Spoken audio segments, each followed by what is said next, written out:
What's up, guys? Welcome to Touchdown Talk, where everything and anything football goes. I'm your host, Jason, and today's episode 8 of NFL News in 10 minutes. Now we're going to get kick-started right where we left off with episode 7, which was Wednesday. So we're going to pick up Wednesday night following the Baker Mayfield trade, which we discussed in episode 7.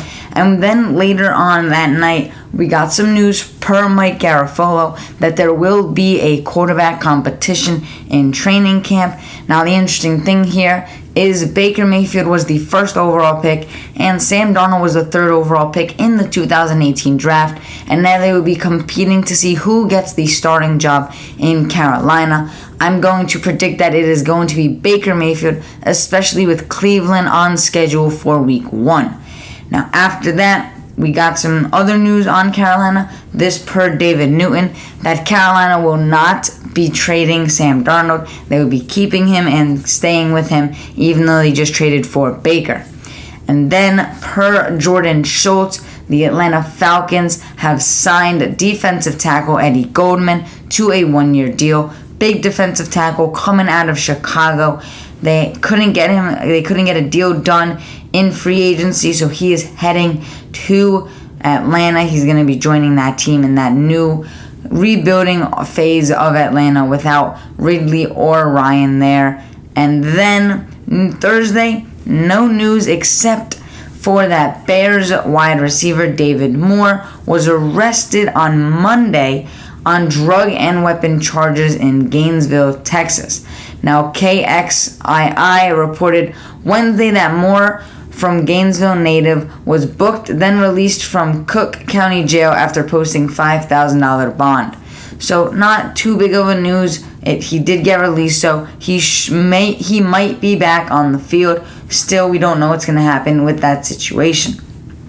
And then on Friday, in the morning, in the afternoon, we had some news that prior to Baker Mayfield's trade, the Cleveland Browns and the Carolina Panthers wanted Baker Mayfield to take a pay cut of over $7 million, but he ended up staying with the $3.5 million pay cut that he did take to get the trade done. Now, following that, no more news on the Baker Mayfield trade, no more news on that aspect, but Robby Anderson, wide receiver for the Panthers, came out and spoke a little bit about his comments earlier on in the year where he didn't want Baker, and when the news came out, he commented no on an Instagram post. He came out on the I Am Athlete podcast saying that he just wanted to show support for his quarterback at the time, which was Sam Darnold. It was nothing against Baker Mayfield. And then he went on to speak about Sam Darnold not being able to start right away in the league and not having the support around him and not having the right setup when he came into the league. So I'm going to play that video now for you guys so you can see that and hear Robby Anderson and what he said. I feel like at the end of the day, me and Sam do have chemistry, but it's like, I got to start all over again. You know what I'm saying? It wasn't no disrespect to him, nothing. I wasn't taking it. It was just really in defense of who my quarterback is right now. And see, that's a perfect example because as I absorbed the story, I took it as, Baker, you're trash.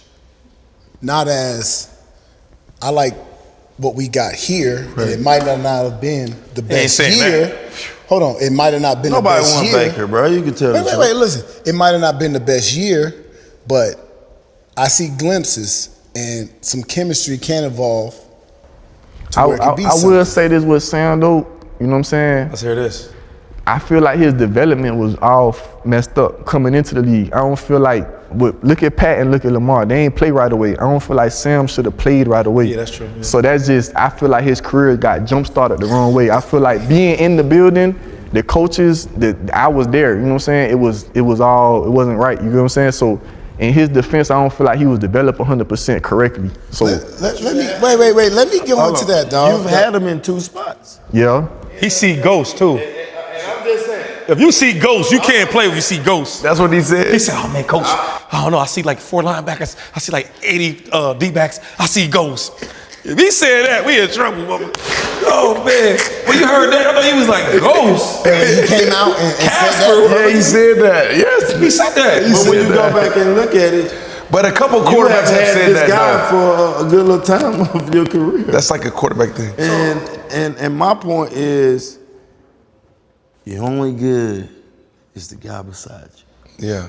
Your motherfucking eye ass, you're only good is the guy beside you. My motherfucking eye ass, I'm only good is the guy beside me. Right. You get what I'm saying? So you're a hell of a receiver. I really think that your numbers doesn't speak for themselves because of the situations you've been in. Nah, for sure.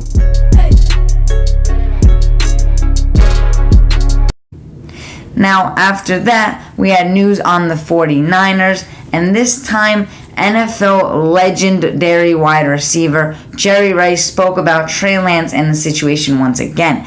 Now, Jerry Rice praised Trey Lance, saying that the sky's the limit for him, and he told NFL Network's MJ Acosta Ruiz on Thursday that the team's coaching staff must make a decision before the start of the regular season.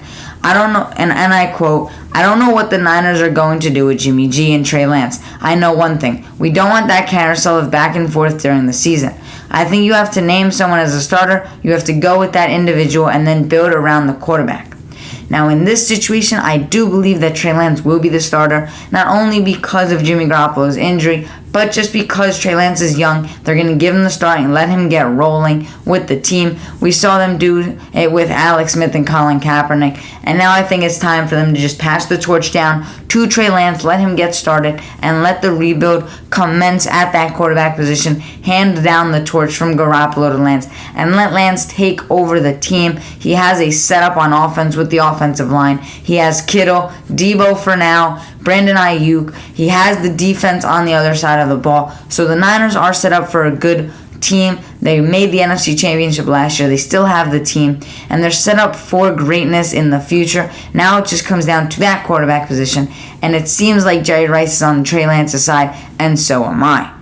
And that is going to be it for this episode 8 of NFL News in 10 minutes. A little short episode right here. Just a couple of news bits on Baker Mayfield, the trade, a couple people speaking on it. And then the most important news was that Jerry Rice came out and talked. So as you can see, a little bit of news, not too much. But episode 9 of NFL News in 10 minutes will be on Wednesday. NFL Weekend Recap, episode 3 will be out Monday. And of course, the continuation of offensive and defensive weapons on Tuesday and Thursday with the NFC and AFC West divisions.